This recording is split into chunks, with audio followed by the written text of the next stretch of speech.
ഇത് നമ്മുടെ വീട്ടിലുണ്ടായ മത്തങ്ങയാണ്. കുറച്ച് ഒരു ചെറിയ പീസ് ഞാൻ എടുത്തിട്ടുള്ളൂ. ഞാൻ തൊലിയെ കളഞ്ഞ് വൃത്തിയാക്കി എടുത്തേക്കാണ്. ഇത് നമുക്ക് ഇതുകൊണ്ടൊരു സ്വീറ്റ് ആയിട്ടുള്ളൊരു സംഭവം ഉണ്ടാക്കി നോക്കാം. അപ്പം അതിന് വേണ്ടിയിട്ട് ഞാനൊരു കുക്കർ അടുപ്പത്ത് വെച്ചിട്ടുണ്ട്. അതിലേക്ക് മത്തങ്ങ ചെറുതായിട്ട് അരിഞ്ഞിട്ട് ഇതൊന്ന് വേവിച്ചെടുക്കണം. അതുപോലെ അരിഞ്ഞെടുത്തിട്ടുണ്ട്. ഇത് നമുക്ക് ഇത് കഴുകിയതാണ് കേട്ടോ. ഇത് വെള്ളത്തിലേക്ക് ഇട്ട് കൊടുക്കാം. അതവിടെ വെന്ത് വരുമ്പോഴേക്ക് നമുക്ക് കുറച്ച് അരിയും കൂടെ വറുത്ത് പൊടിച്ചെടുക്കണം. കുറച്ച് മതി, കുറച്ച് അരി വറുത്ത് പൊടിച്ചെടുക്കാം. പൊടിക്കാൻ പോണേന് അതിലേക്ക് ഞാൻ കുറച്ച് ഏലക്കായും ജീരകവും കൂടെ ഇട്ട് കൊടുക്കുന്നുണ്ട്. നന്നായിട്ട് പൊടിഞ്ഞിട്ടാണ്.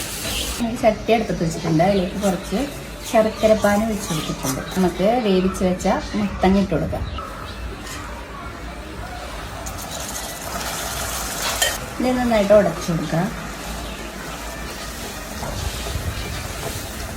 തേങ്ങ ഇട്ട് കൊടുക്കാം. ഇത് വറുത്ത് പൊടിച്ചിട്ടുണ്ട്. ആ മിക്സും കൂടെ ഇതിലോട്ട് ഇട്ട് കൊടുക്കണം.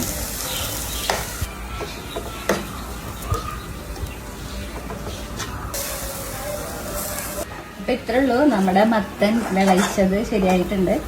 അപ്പം ഇനി എല്ലാവരും മത്തങ്ങയൊക്കെ കിട്ടുമ്പോൾ ഇതുപോലെയൊക്കെ ഒന്ന് ഉണ്ടാക്കി നോക്കാം. അപ്പം നമ്മുടെ മത്തൻ വിളയിച്ചത് അടിപൊളിയാണ്. എല്ലാവരും ട്രൈ ചെയ്ത് നോക്കണേ. എങ്ങനെയുണ്ട്? സൂപ്പർ.